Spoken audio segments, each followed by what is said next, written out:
We are back on Morning Line. Thanks for joining us this morning. Connie Sue Davenport is with us. She is an antique appraiser. The phone lines are open. So usually when you come on, it just goes crazy, all right? So this is a chance. Usually, sometimes people don't get up till later in the day.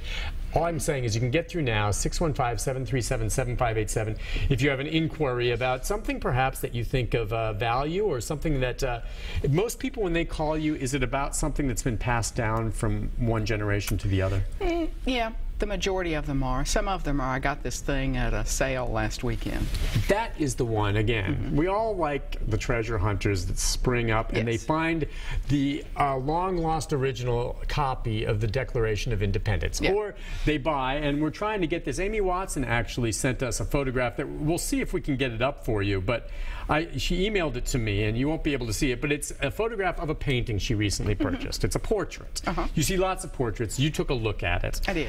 And I think she just liked it and had fun with it and bought it, and now they're going to put it up, which I think is great. It wasn't like she was looking for something that's going to be some huge, valuable thing. Yeah, which is the most important thing. That's what you always taught me, is that it's important that you like it. On something like that, not that she's looking to see if it's worth a fortune, but how would you find out about who this woman is in the portrait? Or well, you can do images. So I'd start with images. Old master woman with curly hair and hat. And curly hair and hats. You know, go broad and then pull it down to a more focused search as you need to. Okay, and as you look, sometimes that you just have to do that. Now, and this again, it's got like some lettering and such. Now, do a lot of these portraits, so when we're talking about folks with artwork, sometimes the artist, of course, will sign it, right? Yeah. Why would you not sign? There it is. Look, Mary, nice job. She got it. Good job, Mary. Yeah, we're getting the photos in as we go, and we try to throw it up. So that's what we're talking about. Yeah. I think it's really cool. It is way cool. So she bought that, and I think she said it's a large portrait, and I think it's something they want to put up, which I think is great. But maybe they want to know a little more about it. So again, well, it does have the artist's signature or a mark at the bottom right. You can see in that darker area there. So I don't know what this is, and I'm not looking at it or touching it or feeling it crumble or even smelling it. Yeah. So, you just need to look up the letters that are on the right, bottom right. Okay. And see if you get a match on that. But there are websites out there that, obviously specialize in this type of thing, of possibly linking or identifying artwork. Yes. I use Ask Art a lot. Ask Art? You have to Amy, pay, if she's watching, okay, where you can pay, and you would, is that where you can actually send them a picture of the artwork and then someone could look at it? No, first you look to see if your artist is on there. Okay.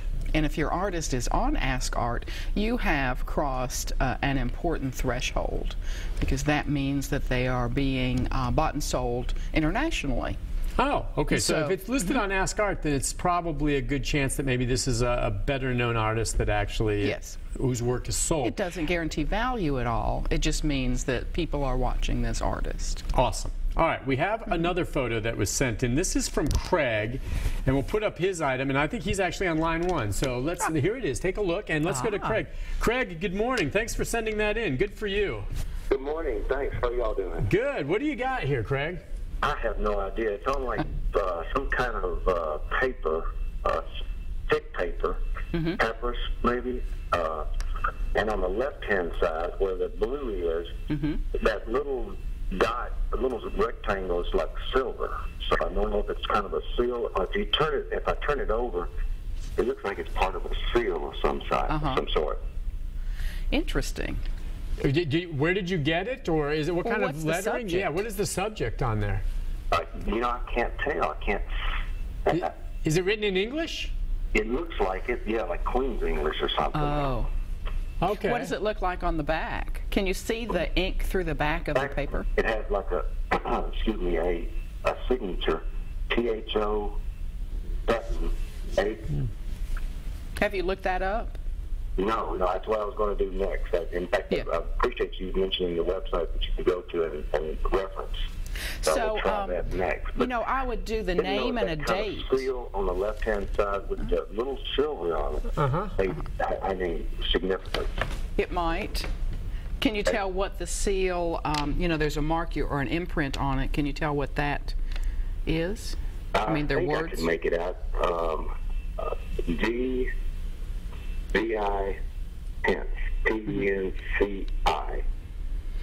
Well, combinations of any of these things, just in the simple Google search, will bring you possibilities. Yeah. Where did you get it? And that's what I would do, Craig, is just start researching the things that I can make out. And names, dates. I'm sorry, go ahead. Names, dates, places. It's who, what, where, when, how that you're looking for. It's your journalism motto, is it not? Yeah. Those are the things you want to know about things as well in order to research them. So if you know who it involves, or who the official may have been that signed it, oftentimes that's where money lies, in an autograph or a signature from someone, kind of the rookie congressman or something, you know, that became then later well known. Yeah. Do you know, Craig, where did you get that from? Cleaning out a house, so that's why I thought you know it had some kind of significance of some type to somebody. I just don't know who or what. But was was it just left behind in a drawer, or did you find it? Yeah, yes, basically yes. So I had no way to find out where it came from, or so. And Craig, do you have a date? I'll definitely be able to look into it. Is there a date on it anywhere? Yeah, it's kind of it's hard to make out, but on the back where it was signed, the date appears to be 1772. Well, if it is American, 1772, you know, it's pretty much a sure thing unless it's a fake. But if it's British, you know, there were a lot more British people doing business in 1772 than there were people in the U.S. doing that. Sure. So. Yes. But it does look as though it's not a copy or something. It looks like it's kind of, there's the ink marks on there and all of that. Yeah, the actual ink marks, and then the burn mark down at the bottom. I don't know if that had any significance back in that era. Okay. If you can see in the middle part of the document, I don't know if you guys can see it. Yeah, we brought it down a moment, but we looked at that. So, and one other thing. Go ahead. Yeah. One other thing is that that piece of blue silk, if it was from 1772, it would just be threads at this point. Gotcha. So maybe that's been something that's a reproduction has been added, or some. You know, it's just all of those things that you have to look at. That's why you have to keep your mouth shut when you're looking, and look until you can conclude something. Yeah, for sure. But that's a clue right there. Well, I always look for trouble on pieces like that. Now, what about this tells me it isn't? And in that process, ooh, wow, I find the good things that through it. Absolutely. Then try to pull me through there to, well, yes. What kind of market would there be for an item like that if it turned out to be a genuine, say, some type of document, like you said, signed by some up-and-coming congressman in the U.S.? Well, obviously, if this was 1772, it was well before a lot of this was in place. What would that be worth, or what kind of market is there? There's no way I would speculate on that. But there are collectors who love getting these rare documents. Oh, yeah. Big There's deal. a collector for about everything. Okay. So they would look for the same things I'm asking about. Yeah, the historic value of something. Authenticity. Okay. A signature, a date, a place. And then if you could pull those things together into a moment that we all recognize, whew, good money. I'll tell you what, right now, just thinking about your situation, Craig, that just appeals to me. The idea of finding something the way you did, cleaning out of a house, something stashed in the back of a drawer that someone had left behind, and now you have, as Connie just said, these little clues and an incredible resource at your fingertips if you have access to a computer to start just punching in these different things, the names, the dates, you know, all that. Just like you do, Nick, when you're investigating. It is. It's reporting in a way, and investigating detective work like what she does. And who knows, you'll find something one way or the other, regardless of whether it's worth something. It's going to be a neat mission to figure it all out. Well, a lot of times people will call me with the history of the world.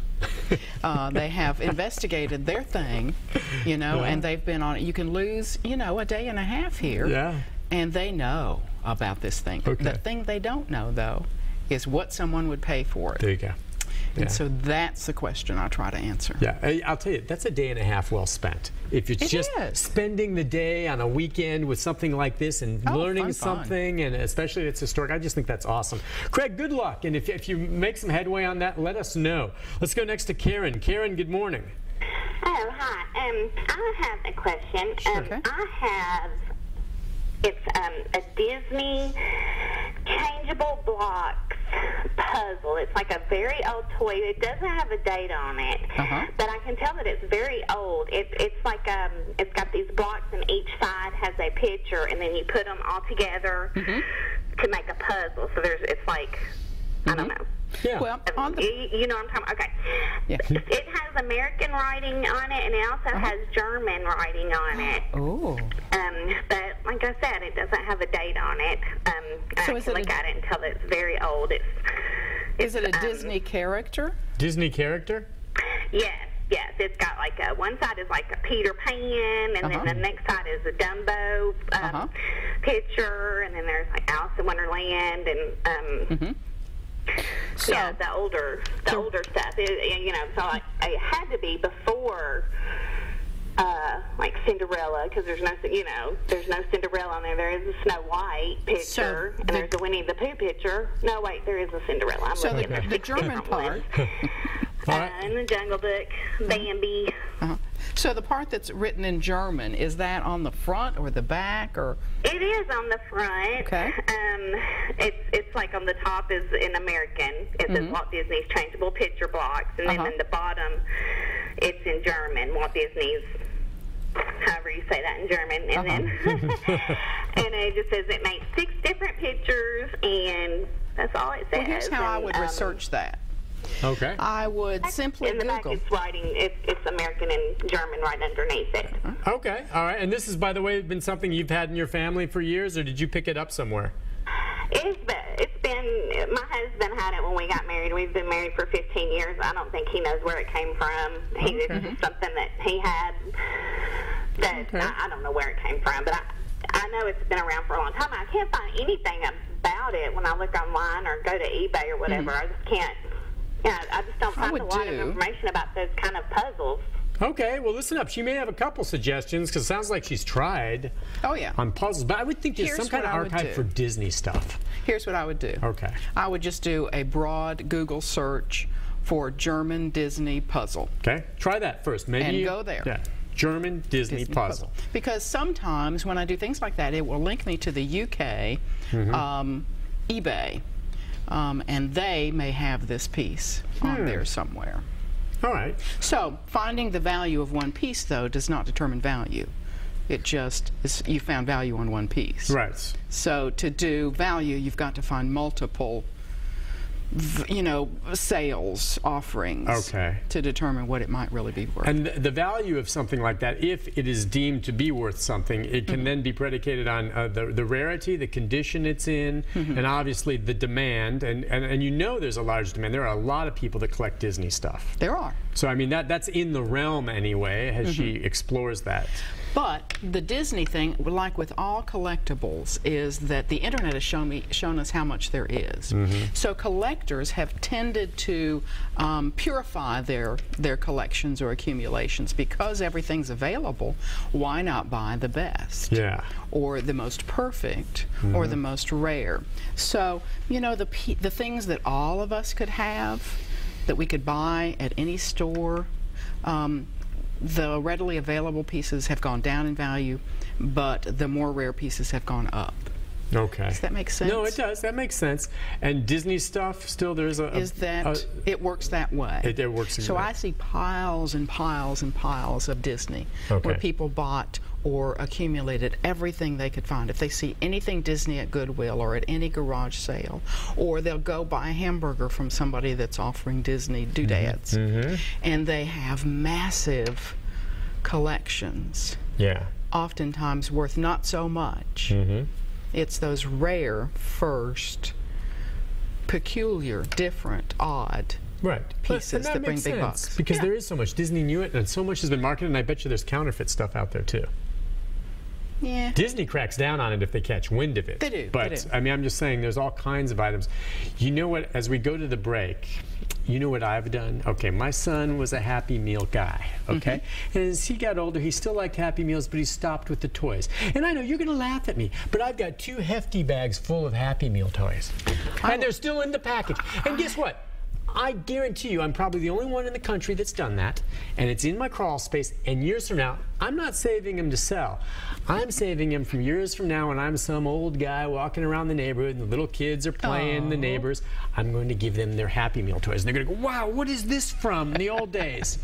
It's like us giving our grandchildren a Shirley Temple mug. Exactly. Who is this? Exactly. Who is this? I'll have to explain these different characters. But actually, I have a whole bag of them because I didn't want to throw them away. I thought, you know, someday, you know, maybe I even give them to a children's shelter or something like that. Whatever, you know. Oh, my dad had these on VHS. Yeah. Yes. All right, on that break, we're going to take a break. When we come back, if you're on hold, stay there. The number is 737-7587 if you have a question or comment for Connie Sue about some item. Also, if you can, email us a picture. Send us a picture. Yeah, we had one from Craig and Amy, and just send it to plus@newschannel5.com. We'll put it on air. She can see it and give you a better evaluation of what it's all about. We'll be back with more of your calls. Lines are open if you want to jump in right after this.